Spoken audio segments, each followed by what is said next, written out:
अस्सलाम वालेकुम dear students. आज के लेक्चर में हम बात करेंगे क्वांटम इफ़ेक्ट। तो क्वांटम इफ़ेक्ट ये एक ऐसा इफ़ेक्ट है जो कि हमें लाइट की पार्टिकल नेचर जो है उसको फेवर करता है। और ये वो प्रोसेस है जिसमें हमारे पास एक इंसिडेंट फोटोन ऑफ फ्रीक्वेंसी कोई mu is scattered by a stationary electron. तो इसमें हमें क्या मिल जाता है, mu is less than mu naught, यानी हमारे पास जो इंसिडेंट लाइट की हमारे पास फ्रीक्वेंसी होती है या वेवलेंथ होती है, जो वेवलेंथ इंसिडेंट लाइट की होती है उससे जो हमारे पास स्कैटर फोटोन बोलता है उसकी वेवलेंथ ग्रेटर होती है। यानी स्कैटर फोटोन की वेवलेंथ ग्रेटर होती है as compare to incident photon because some parts of energy is utilize. तो जिसकी हम बात करेंगे तो ये इफ़ेक्ट होता है क्वांटम इफ़ेक्ट, जिसमें इंसिडेंट लाइट की वेवलेंथ कम होती है as compare to scattered photon.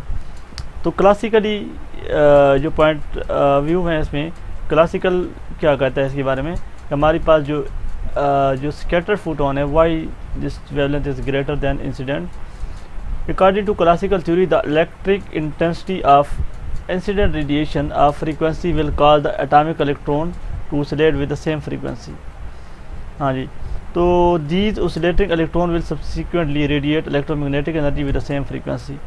तो यहाँ पे हमारे पास जब एक इलेक्ट्रॉन है और यहाँ पे एक फोटोन फॉल करवाया, तो एक्चुअली जब ये फोटोन क्या करेगा, इससे स्कैटर्ड होगा, तो यहाँ पे हमारे पास दो तरह की वेवलेंथ हमें मिलती है एक्चुअली। एक हमारे पास मॉडिफाइड स्कैटरिंग होती है, एक अनमॉडिफाइड, यानी एक की वेवलेंथ चेंज होती है और एक की वेवलेंथ चेंज नहीं होती। तो जिसकी वेवलेंथ चेंज नहीं होती जिसको हम कहते हैं अनमॉडिफाइड स्कैटरिंग, और जिसकी वेवलेंथ चेंज हो जाती है यहाँ पे, वो रेडिएशन को कहते हैं हम स्कैटर्ड रेडिएशन, या हम उसको मॉडिफाइड रेडिएशन भी कहते हैं। तो क्लासिकल ये कहता है कि ये इलेक्ट्रॉन, ये हमारे फोटोन जो फॉल करे इसकी कोई ना कुछ फ्रीक्वेंसीज है। जैसे ही एटम के साथ एटम पे सरफेस पे फॉल करेंगे तो ये एटम को क्या करेगा, रेजोनेट करेगा, और जैसे इसकी रेजोनेट यानी इसको ऑसिलेट करवाएगा तो एज ए रिज़ल्ट ये क्या करेगा, रेडिएट करेगा सम लाइट ऑफ फ्रीक्वेंसीज, जो कि हमारे पास क्योंकि इंसिडेंट लाइट की जो फ्रीक्वेंसी होगी वही जो रेडिएशन वही, क्योंकि यही सोर्स है जिसको ऑसिलेट करवा रहा है, तो इसकी फ्रीक्वेंसी भी वही होगी जो इंसिडेंट लाइट की है। यानी ये अनमॉडिफाइड स्कैटरिंग को जो हमारे पास मिलती है उसको सपोर्ट करता है, लेकिन जो लार्जर वेवलेंथ वाली है जो स्कैटर्ड फोटोन है उसके पास कोई आंसर क्लासिकल फिजिक्स में नहीं है। However intensity is weak at high frequency, ये भी हमारे पास एक फैक्ट है। तो जो हमारे पास एक अनमॉडिफाइड और मॉडिफाइड स्कैटरिंग में, जो अनमॉडिफाइड स्कैटरिंग है उसको एक्सप्लेन करता है कि इंसिडेंट लाइट की जो फ्रीक्वेंसी है हमारे पास ये इसी फ्रीक्वेंसी से इलेक्ट्रॉन रेजोनेट हुआ, और फिर इस तरीके से उससे जो रेडिएशन हुई वो अनमॉडिफाइड, यानी जो स्कैटर रेडिएशन दोनों की सेम थी। लेकिन जो मॉडिफाइड स्कैटरिंग है जिसमें हमारे पास लार्जर वेवलेंथ मिलती है आउटपुट पे, उसको क्लासिकल फिजिक्स एक्सप्लेन नहीं कर सकती। तो जी, क्वांटम पॉइंट ऑफ व्यू क्या थे? To explain this effect quantum applied Einstein quantum theory of radiation. अब ये जो क्वांटम था उसने आइंस्टाइन का, वो क्या कहता है कि यहाँ पे इलेक्ट्रॉन था, फोटोन आया, सम पार्ट कुछ एनर्जी इसने इलेक्ट्रॉन को दी, इधर रिक्वाइल्ड हो गया, और कुछ जो है एनर्जी इसकी इधर इसके अपने पास जैसे स्कैटर्ड हो गया। तो एक्चुअली ये जो इसकी एनर्जी थी इंसिडेंट एच म्यू, ये दो पार्ट्स में चली गई, कुछ इलेक्ट्रॉन को इधर रिक्वाइल्ड करने में और कुछ जो इसकी अपनी एनर्जी इसके पास रह गई। तो जारी बात है जब एनर्जी इसकी कम हो गई तो इसकी वेवलेंथ बढ़ गई है, यानी इसकी फ्रीक्वेंसी भी कम हो गई, इसकी वेवलेंथ बढ़ गई। तो यही रीज़न हमारे पास क्वांटम पॉइंट ऑफ व्यू जो है वो बहुत अच्छा इसको सपोर्ट कर रहा है।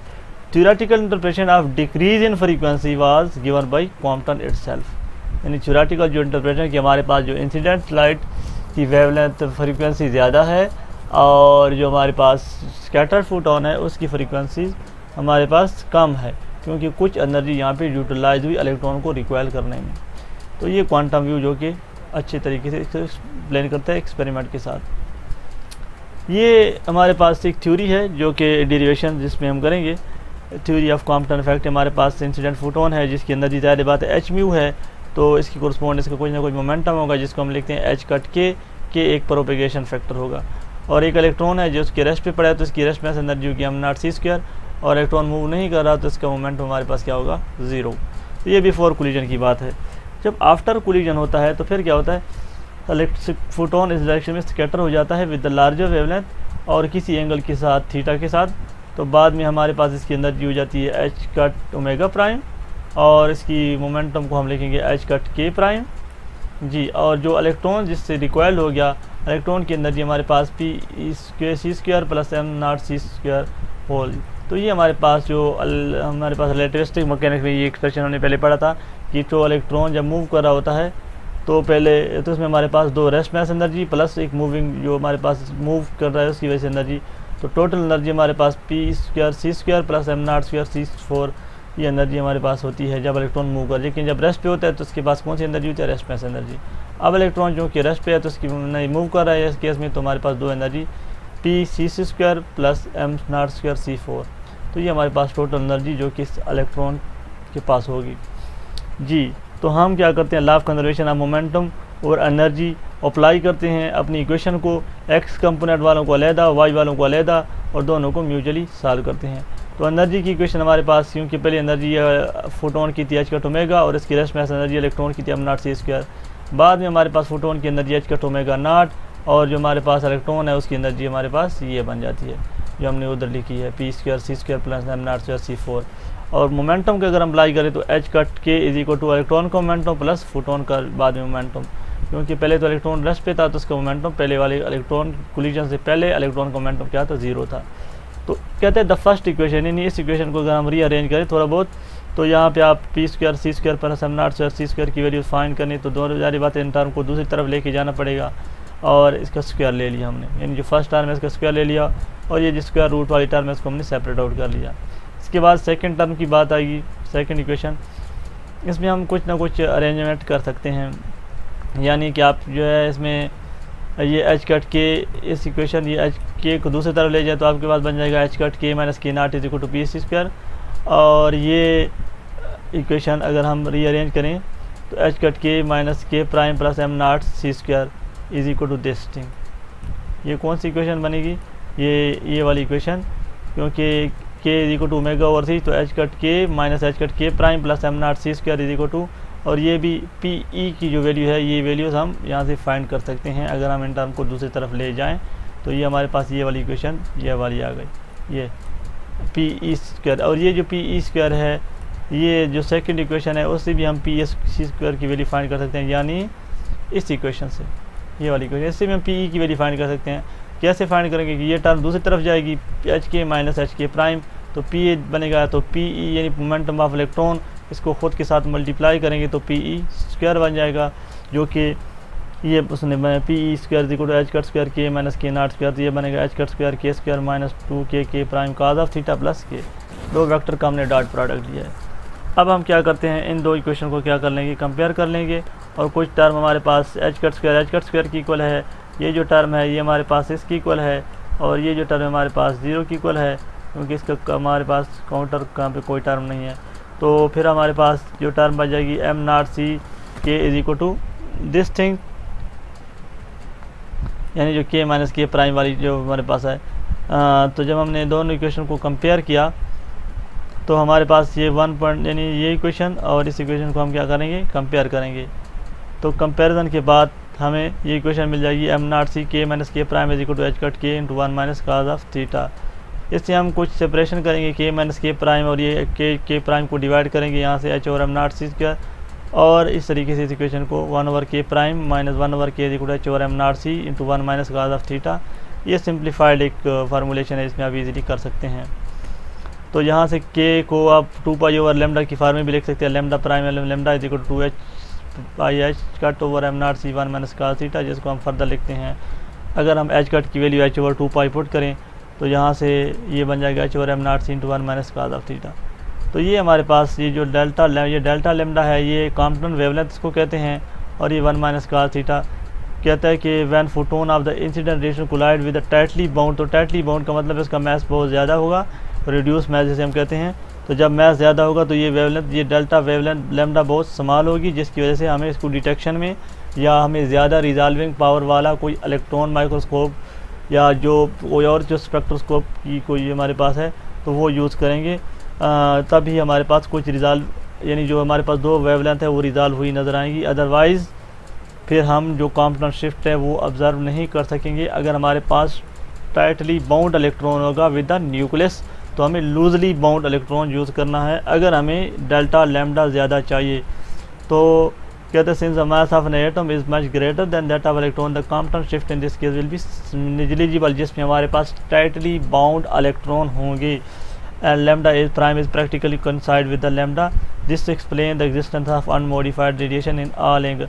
जब भी हमारे पास जो हेवी एटम जो टाइटली बाउंड इलेक्ट्रॉन को रख रहे हैं उनमें हमारे पास अनमोडिफाइड स्कैटरिंग होती है, क्योंकि lambda prime should equal to lambda होता है। कोई हमारे पास डेल्टा लैम्डा यानी जो हमारे पास डेल्टा लैम्डा है वो हम ऑब्जर्व भी नहीं कर सकते, जिसकी वजह से यानी हमारे पास जो भी इलेक्ट्रॉन माइक्रोस्कोप है या एटॉमिक फोर्स माइक्रोस्कोप है उसे हम ऑब्जर्व इसको नहीं कर सकते जी। इसके बाद जो इलेक्ट्रॉन ये कुछ कैलकुलेशन है एनर्जी ऑफ स्कैटर्ड फोटोन के, हमारे पास जो इलेक्ट्रॉन स्कैटर हो गया उसकी एनर्जी हम कैसे फाइंड कर सकते हैं। तो ये इक्वेशन हम पहले कर चुके हैं, lambda prime minus lambda is equal to 2πhc over this equation. तो अगर आप इसको थोड़ी बहुत ये जो हमारे पास है 2πhc से, यानी अगर आप लैम्डा को energy in term of energy लिखना चाहें तो ऐसा लिख सकते हैं हम इसको 2πh, और ये 1 माइनस कास थीटा पे अगर हम डबल एंगल आइडेंटिटी यूज़ करें तो ये बन जाएगा 2 sin स्क्वायर थीटा ओवर 2। ये हमारे पास होती है, यहाँ से हम ई प्राइम की वैल्यू फाइंड कर सकते हैं, और ये ई हमें पता है कि ये इंसिडेंट फोटोन की है। तो ये जो स्कैटर्ड फोटोन के अंदर इन टर्म को अगर आप अरेंज करें थोड़ी बहुत तो ये आपके पास आ जाएगी 1 + 2e और हम नॉट सी square sine square theta over 2। ठीक है, तो इस इक्वेशन में हमें ई इंसिडेंट एनर्जी भी पता है, कौन से एंगल से हमने इसको स्कैटर करवाया है ये भी हमें पता होगा, तो हम इंसिडेंट जो स्कैटर्ड फोटोन है उसकी हम एनर्जी फाइंड कर सकते हैं। और ये मिनिमम कब होगी तो आप यहाँ से देख सकते हैं कि थीटा 180 हो तो इसकी एनर्जी मिनिमम होगी और इसकी वैल्यू यही होती है। इस तरीके से हम इलेक्ट्रॉन जो है जो हमारे पास रिक्वायर हुआ है उसकी हम काइनेटिक एनर्जी फाइंड कर सकते हैं कि kinetic energy will be equal to H cut omega minus H cut omega prime.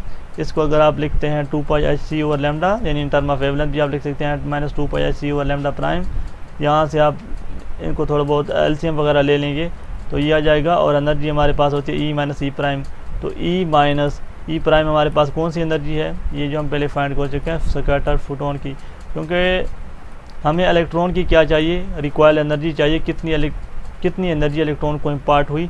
तो टोटल इंसिडेंट एनर्जी माइनस जो फोटोन के पास एनर्जी है, जो फोटोन लेके गया स्कैटर हो गया है वो एनर्जी, तो टोटल एनर्जी हमारे पास रह जाएगी इलेक्ट्रॉन की काइनेटिक एनर्जी जो कि ये आता है। तो इसमें हमारे पास वो एंगल हम फाइंड कर सकते हैं जिस पे हमारे पास ये टर्म कम आ रही है, यानी मिनिमम और मैक्सिमम वैल्यू हम फाइंड कर सकते हैं। अगर हम एंगल की पर्टिकुलर ये maximum energy theta is equal to 180 पे आती है और minimum energy theta is equal to 0 पे आती है।